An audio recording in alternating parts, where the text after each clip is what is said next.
옛날 평안도 개성에 김동구라는 이름의 부자가 살고 있었답니다. 그는 많은 재산을 가지고 있었지만 자식이 없어 늘 걱정하였지요. 일가 친척도 거의 없었고 양자를 들릴 만한 인연도 없었기에 김씨 부부는 언제나 자식 없는 삶을 한탄하며 지내고 있었습니다. 어느 날 부부가 마루에 앉아 담소를 나누고 있을 때 집 밖에서 어린 거지 아이가 나타나 밥을 구걸하였지요. 아이는 꼬질꼬질한 옷차림에 온몸에 때가 가득 묻어 있었지만 그의 얼굴에서는 어딘가 모를 귀티가 흐르고 있었답니다. 김씨는 아이를 바라보며 이 아이의 얼굴에서 큰 부자가 될 운명이 느껴지는구나. 라고 생각하였지요. 그는 아이를 불러 얼굴을 더 자세히 들여다보았답니다. 아무리 보아도 그 아이는 비범한 운명을 타고난 듯 보였지요.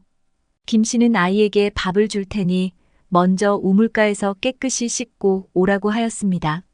아이는 김씨의 말을 듣고 우물가에서 얼굴과 손을 깨끗이 씻고 돌아왔습니다.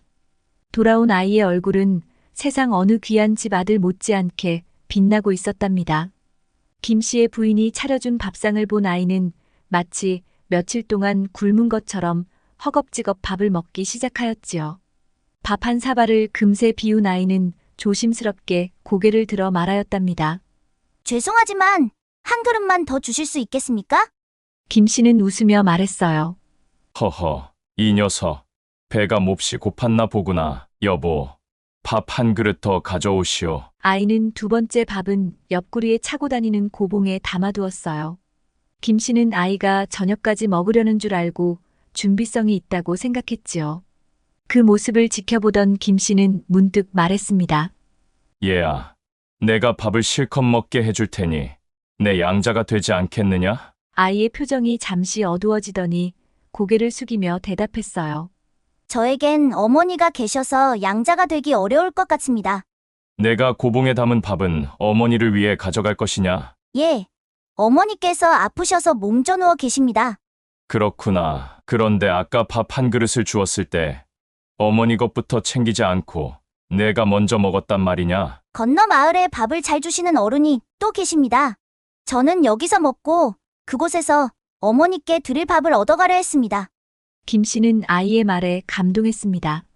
어머니를 생각하는 마음이 기특하구나. 어머니를 모셔오면 너와 어머니가 편히 살 수 있도록 해줄 테니 내 양자가 되거라. 내가 결정을 못하겠다면 어머니께 가서 이야기하자꾸나. 너희 집으로 가자. 김씨는 함께 아이의 집으로 향하니 허름한 초가집이 눈에 들어왔어요.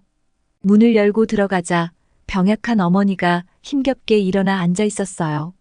어머니는 낯선 이의 방문에 당황한 듯 김씨를 바라보았습니다. 어머니, 이분이 저를 양자로 삼고 싶다고 하세요. 아이가 조심스럽게 말을 꺼내자 어머니의 눈이 커지며 놀란 표정을 지었어요. 그게 무슨 소리냐? 어머니는 힘겹게 숨을 고르며 김씨를 바라보았습니다. 우리 애가 뭘 잘못했습니까? 어찌 이런 말씀을 하시는지. 김씨는 부드럽게 미소를 지으며 고개를 저었어요. 아니요. 아이가 잘못한 게 아닙니다. 오히려 이 아이는 참으로 마음이 바르고 효성 깊은 아이입니다. 그래서 제가 양자로 삼아 잘 키우고 싶다고 생각한 것입니다. 이 아이와 어머니께 좀 더 나은 삶을 드리고 싶어 이렇게 찾아왔습니다. 어머니는 김씨의 말을 들은 후 한참 동안 아무 말도 하지 못했지요. 그러다 떨리는 손으로 아이의 손을 붙잡으며 말을 꺼냈습니다. 저희는 뼈대 있는 양반의 집안입니다. 비록 지금 이렇게 어려운 처지에 놓여 있지만 선조로부터 이어져 내려온 가문을 함부로 양자 관계로 맺을 수는 없습니다. 그러니 그 마음만 감사히 받겠습니다. 김씨는 어머니의 단호한 대답에 잠시 생각에 잠겼어요.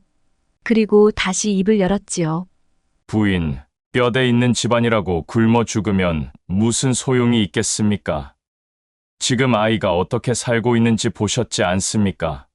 어머니가 힘들어 하시는 것도 알고 아이가 그런 어머니를 위해 매일 구걸을 하며 어머니 밥까지 챙기는 상황입니다. 이 상황에서 아이가 무엇을 기대하며 자라겠습니까? 아이가 더 이상 굶주리지 않고 기쁨을 갖고 살 수 있도록 좋은 환경을 만들어 주시는 것도 필요할 것 같군요. 또 부인께서도 편히 지내실 수 있도록 저에게 맡겨 주십시오. 어머니는 김 씨의 설득에 흔들리는 듯 보였지만 여전히 고개를 저었어요. 저희는 그래도 양반으로서의 자존심을 지키며 살아왔습니다. 이렇게 양자로 아이를 보낼 수는 없습니다. 제가 굳이 이 아이를 양자로 삼겠다고 하는 것은 단순히 나의 혈통을 잇기 위해서가 아닙니다. 이 아이가 앞으로 좀 더 좋은 환경에서 자라고 어머니 또한 더 나은 삶을 살 수 있도록 도와드리고 싶을 뿐입니다. 어머니가 양자로 주는 것이 마음에 걸리신다면 그저 저와 이 아이가 서로 돕는 인연으로 여기셔도 됩니다. 그제야 어머니는 길게 한숨을 내쉬고 조용히 고개를 끄덕였어요. 그렇다면 아이를 잘 부탁드리겠습니다. 저는 그저 이 아이가 저보다 더 나은 삶을 살길 바랄 뿐입니다. 어머니의 눈가에는 눈물이 맺혔고 아이는 그런 어머니의 손을 꼭 잡고 떨리는 목소리로 말했답니다. 저 어머니와 함께 살 수 있는 거죠? 김 씨는 고개를 끄덕이며 대답했어요. 물론이다. 어머니도 내가 잘 모시도록 하마. 너와 어머니가 편안한 삶을 살 수 있도록 돕겠노라. 그 순간 어머니와 아이의 얼굴에 안도와 미묘한 슬픔이 스쳐갔어요. 그들의 삶은 이제 새로운 국면을 맞이하게 되었답니다. 김 씨는 옆집에 집을 구입해 아이의 어머니를 살게 했으며 아이는 김 씨의 양자가 되었지요. 그렇게 해서 아이는 김희수라는 이름을 갖게 되었답니다. 김 씨 부부는 희수를 친아들처럼 아끼고 사랑했어요. 희수도 김 씨 부부에게 어머니, 아버지, 부르며 잘 따랐고 가끔 친어머니를 찾아가 돌보기도 했지요. 그는 양부모에게도 친부모 이상으로 효도하며 행복한 나날을 보냈습니다. 세월이 흘러 희수가 19살이 되었을 때 그는 혼인을 하고 가정을 이루게 되었지요. 이제 성인이 된 희수는 자신도 가정을 위해 돈을 벌어야 한다고 생각했어요. 그래서 어느 날 그는 양아버지 김 씨에게 말했습니다. 아버님, 저도 이제 일을 시작해 보려 합니다. 장사를 해보고 싶사오니 몇천 냥만 주십시오. 반드시 큰 돈을 벌어 오겠습니다. 김 씨는 희수의 자신감에 미소를 지으며 말했지요. 그래. 장사는 어렸을 때부터 배우며 익히는 것이지. 경험을 쌓아야 큰 부자가 될 수 있단다. 김 씨는 주저하지 않고 5천냥이라는 큰 돈을 주었답니다. 그는 희수가 타고난 운명대로 큰 부자가 될 것이라고 굳게 믿고 있었지요. 희수는 아버지가 준 돈을 들고 평양으로 떠났습니다. 그러나 그는 아무런 계획도 없이 돈만 들고 갔다가 기생들의 유혹에 빠지고 말았답니다. 처음으로 기생집에 들어선 희수는 눈이 휘둥그레졌습니다. 양귀비 같은 여인들이 여기저기에서 향긋한 향내를 풍기며 춤추고 노래하고 있었지요. 그들은 호하 웃으며 남자들과 어울렸고 희수는 정신을 차릴 겨를도 없이 기생에게 이끌려 방으로 들어갔답니다. 기생들은 곱게 화장을 하고 고운 옷을 입고 있었으며 희수에게 상냥한 말투로 말을 걸고 술잔을 건넸답니다. 희수는 그동안 술이 이렇게 달콤한지 몰랐어요. 몇 순배 술이 돌자 희수는 조금씩 긴장이 풀리기 시작했고 기생들은 희수를 위해 노래를 부르고 춤을 추며 분위기를 돋우었지요. 희수는 그들의 흥에 함께 빠져들었답니다. 기생들은 희수를 돈 많은 장사치로 오해하고 최대한 아양을 떨며 촌티나는 희수에게서 더 많은 돈을 끌어내려 애썼습니다. 한 기생은 희수의 귀에 대고 속삭였답니다. 서방님, 오늘 소인이 처음 느껴보실 만한 기분을 느끼게 해드릴게요. 기대하시고 술 한 잔 더 하세요. 희수는 점점 자신이 특별한 대접을 받고 있다는 착각에 빠져들었지요. 시간이 지날수록 기생들의 매력에 더욱 깊이 빠져들었답니다. 술잔이 비워질 때마다 더 비싼 술이 권해졌고 기생들은 더 많은 시간을 희수와 보내기 위해 그를 부추겼지요. 처음에는 낯설었지만 희수는 점점 더 많은 돈을 쓰며 기생들의 관심을 사는 데만 집중하게 되었지요. 하루가 가고 이틀이 가고 한 달이 지나자 희수는 기생집이 마치 자신의 집처럼 느껴졌고 큰손인 것처럼 돈을 펑펑 쓰며 기생들의 대접에 완전히 빠져들어 헤어나올 수 없게 되었지요. 희수는 기생집에 눌러앉아 기둥서방 노릇까지 하게 되었답니다. 서방님 미양이는 이쁜 놀이개가 갖고 싶은데 어쩌지요? 서방님이 사주시는 놀이개를 달고 사뿐사뿐 서방님께 가고 싶사옵니다. 그깟 놀이개가 대수냐 비단옷도 두어 벌 맞추거라 얼마면 되느냐? 역시 우리 서방님은 통도 크시어요. 밤에만 큰 것이 아니고 낮에도 이렇게 크시니 미양이는 서방님밖에 없사옵니다. 기생의 간드러진 목소리에 희수는 대답했어요. 옛다. 열량이다. 갖고 싶은 거 다 사오너라. 이 서방이 우리 이쁜 미양이에게 무엇인들 못 사주겠느냐? 내 모든 것을 주어도 아깝지 않구나. 어머, 우리 서방님밖에 없다니까요. 기생들은 희수 옆에 바싹 붙어 이것저것 필요하다고 아양을 떨며 희수의 돈을 야금야금 빼먹었다지요. 서방님, 오늘은 어제보다 훨씬 야릇한 밤을 보낼 수 있는데 어떻게 할까요? 야릇한 술상 한 상 차려올까요? 그럼 우리 미양이가 어제보다 더 야릿하다면 내가 안 볼 수 있나? 어제도 잊지 못할 밤이었구먼. 오늘은 더 야릿하다니. 이놈이 무슨 복에 이런 호강을 한단 말이냐? 온갖 산해진미의 향연이라 할 만한 귀한 음식들이 최고의 상차림으로 들어왔고 희수는 흥청망청 술과 기생 노름에 빠져 가진 돈을 곶감 빼먹듯 다 써버렸습니다. 마침내 빈털터리가 되어버린 희수는 돈이 없이는 이곳에서 쉽게 머무를 수 없다는 현실을 깨달았답니다. 기생집에서의 경험은 화려하고 달콤한 꿈처럼 잊을 수 없는 시간이었지만 5천냥을 단 6개월 만에 탕진한 희수는 하늘 높은 줄 모르고 즐기던 신선 노름에서 땅으로 떨어진 셈이 되었지요. 이미 돈을 다 써버린 희수는 장사도 못하고 집으로 돌아가자니 철석같이 믿어준 아버지의 얼굴을 볼 낯이 없어 가지도 못하고 결국 기생집에서 심부름을 하며 근근히 생활하게 되었답니다. 한편 돈을 벌러간 희수가 감감무소식이자 김씨는 사람을 보내어 희수의 상황을 알아보라고 하였지요. 많은 돈을 벌어올 것이라 기대하고 있던 김씨는 희수가 장사 미천을 모두 기생집에서 탕진하고 기생집에서 구걸하다시피 하며 먹고 살고 있다는 말을 듣자 화가 치밀어 참을 수 없었답니다. 김씨는 너무 화가 난 나머지 부자 관계를 끊어버리고 희수 어머니에게 사주었던 집을 빼앗은 것은 물론 새로 맞은 며느리까지 내쫓아버렸습니다. 며느리는 사정을 하며 눈물로 호소했지만 김씨는 냉정하게 그들을 쫓아버렸답니다. 네 남편이 그 모양이니 이제 양자 관계를 파했다. 너와의 인연도 여기까지다. 이 집에서 나가거라. 당장 나가. 더 이상 이 집에 있을 자격도 없다. 아버님 한 번만 용서해 주시고 다시 기회를 주세요. 아니면 다른 방법을 찾아볼 때까지만이라도 조금만 기다려 주시면 안 되겠는지요? 용서하면 뭐가 달라지겠어?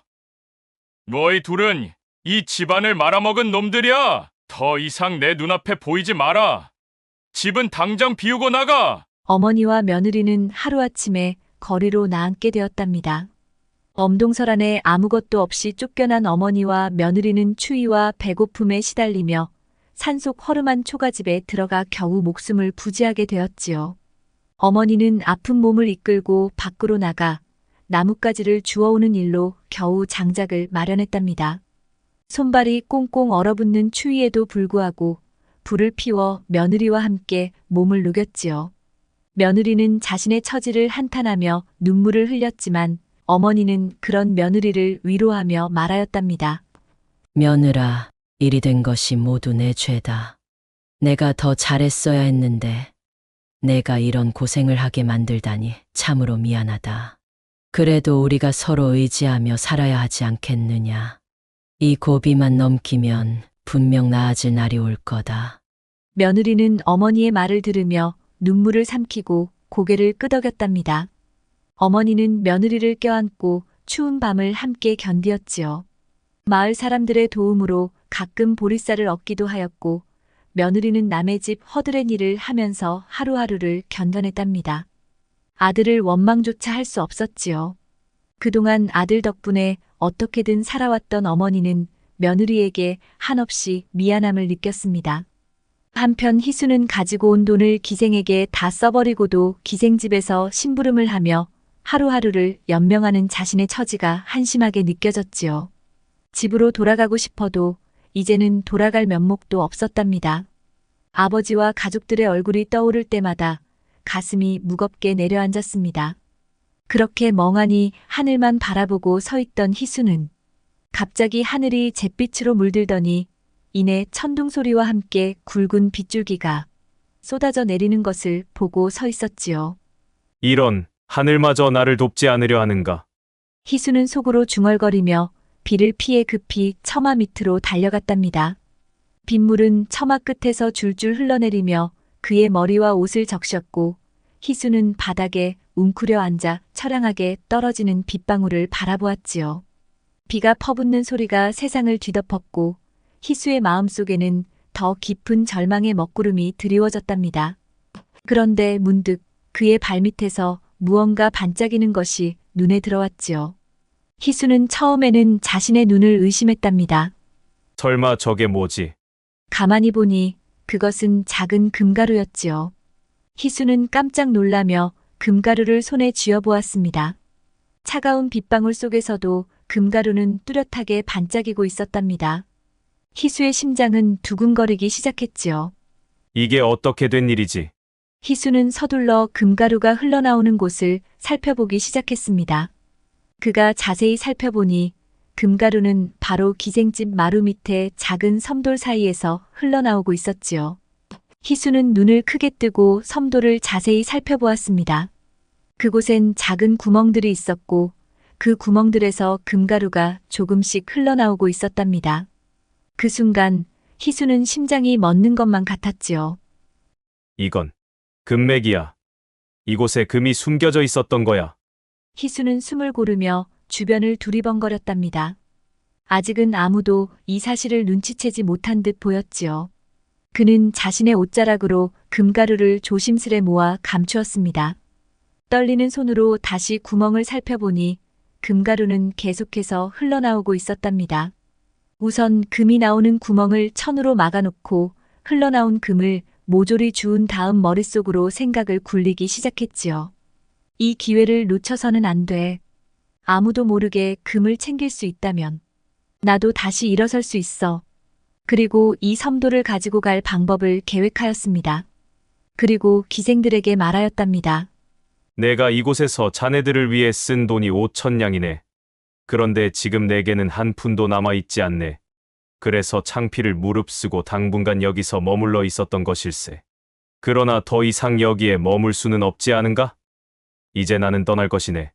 아무 말 없이 떠날 수도 있지만 그동안 같이 지낸 정을 생각하면 이별의 말 한마디는 하고 떠나야 하지 않겠나?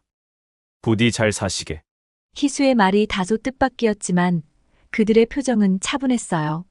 한 기생이 희수에게 조용히 대답했습니다.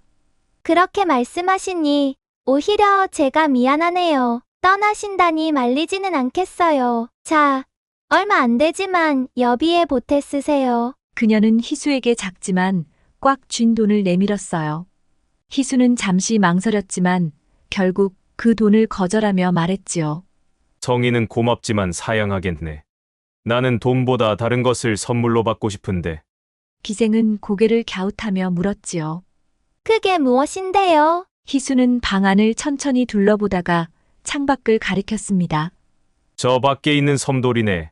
섬돌은 귀한 것이 아니지만 내게는 아주 특별하다네. 그 섬돌은 자네와 나의 사랑을 증명하는 것이기 때문이지. 나는 저 섬돌을 밟고 다니면서 자네와 사랑을 나누었네. 그래서 저 섬돌을 가지고 있으면서 자네와의 지난 일을 잊지 않으려고 하네. 그러니 저 섬돌을 내게 줄 수 없겠나?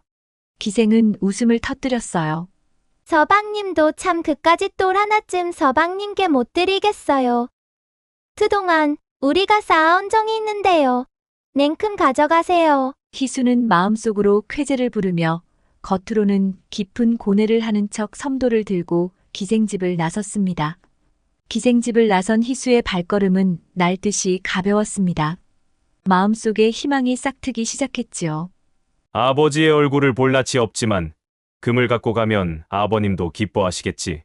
아버지에게 면목을 세울 수 있으니 천만다행이야. 당당히 아버지께 자랑스런 아들이 되겠구나. 생각을 하며 희수는 금가루가 숨어 있는 섬도를 단단히 챙기고 개성으로 향했습니다.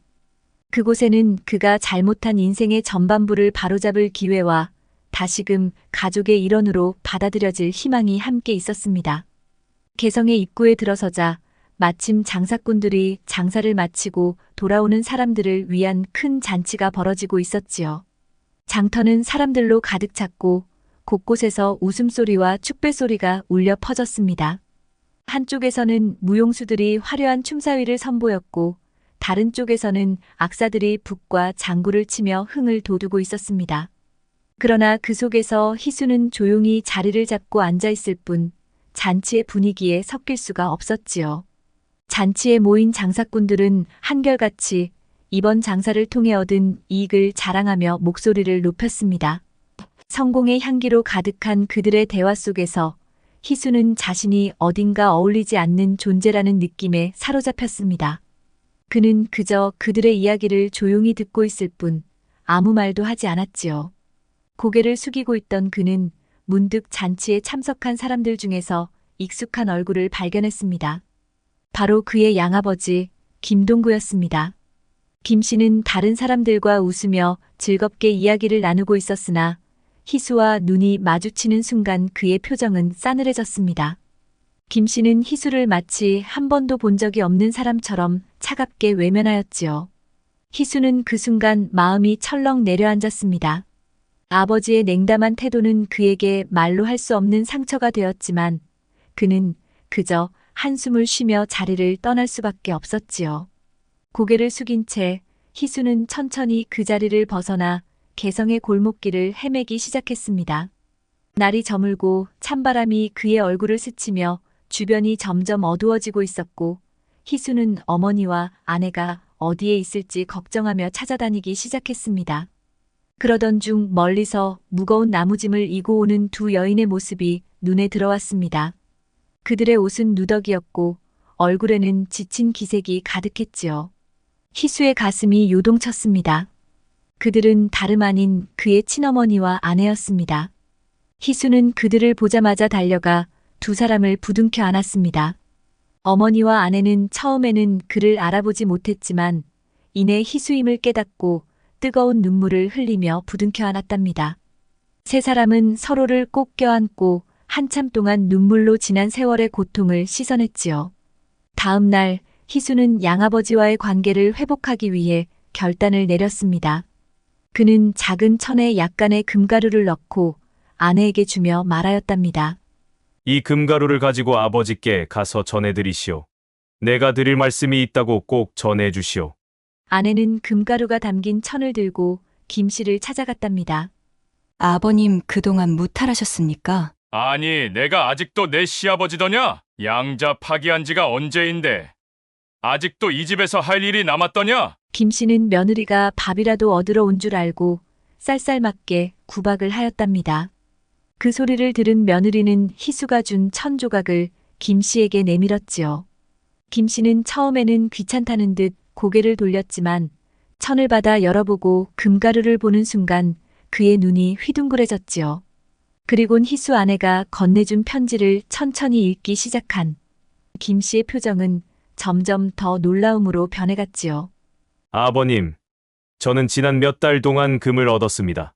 지금 보내드리는 금가루만으로도 아버님께서 주신 5,000냥의 값어치는 충분히 할 것입니다. 하지만 제가 가지고 있는 금에 비하면 이 금가루는 먼지에 불과합니다. 김 씨는 손에 든 금가루의 무게를 느끼며 그 양을 가늠해 보았습니다. 7,000냥에 해당할 만큼 엄청난 금이었지요. 그의 마음은 점점 조급해졌습니다. 그토록 큰 실망을 안겨줬던 아들이었지만 이 순간만큼은 다시 그를 품고 싶었답니다. 김 씨는 곧장 며느리에게 말했지요. 희수를 당장 데려오라.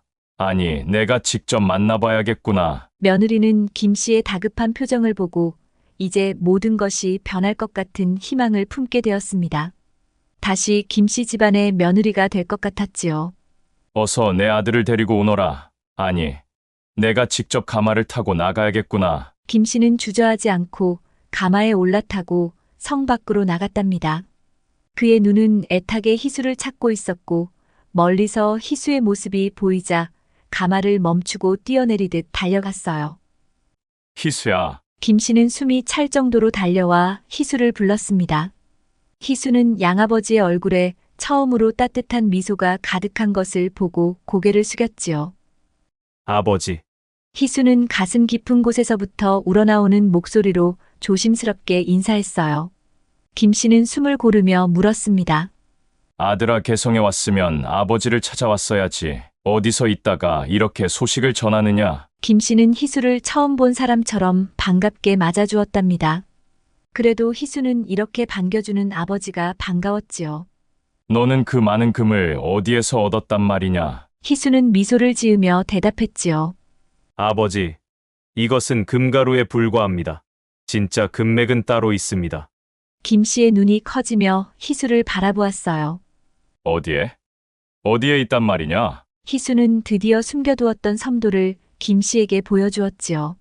그 순간 김씨의 눈은 휘둥그레졌고 그의 입은 담을 수 없을 정도로 크게 벌어졌습니다. 섬돌에서 반짝이는 금빛이 그의 눈에 들어오자 김씨는 한참 동안 말을 잇지 못하고 입만 벌리고 있었답니다. 한참 뒤에야 정신을 차린 김씨는 희수의 등을 세게 두드리며 외쳤습니다. 아이고, 내 아들. 운명이라는 것은 속일 수가 없구나. 처음 내 얼굴을 보았을 때 내가 널 양자로 삼았던 것은 이 같은 운명이 있으리라는 뜻이었나 보다. 그의 목소리에는 감격과 기쁨이 가득했답니다. 지난날 내가 너를 서운하게 했던 것은 다 잊어버려라. 남자라면 한 번쯤 기생에게 빠질 수도 있는 일이지. 그렇게 살아봐야 진정한 인생의 맛을 알 수 있는 법이란다. 김씨는 주위에 있던 하인들에게 급히 명령을 내렸어요.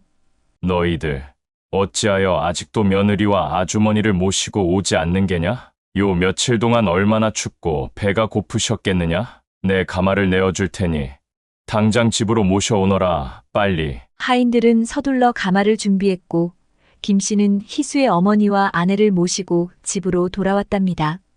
그날 이후 김씨의 집안은 다시 화목하게 되었습니다. 그들은 다시 한 가족으로서의 사랑을 회복했고 김씨는 매일같이 희수를 자랑스러워하며 그의 성공을 축하했지요.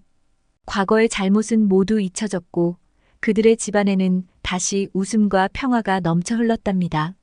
운명은 타고난 것일지도 모르지만 그것을 자신의 것으로 만드는 것은 노력에 달려있지요. 아무리 훌륭한 운명을 타고나도 그것을 활용하지 않으면 결국 의미가 없습니다. 자신의 잠재력을 최대한 발휘하여 주어진 운명을 실현시키려는 끊임없는 노력이 필요하답니다. 들꽃 야담을 시청해주시는 여러분, 오늘 하루도 행복하시고 늘 건강 챙기시기 바랍니다. 감사합니다.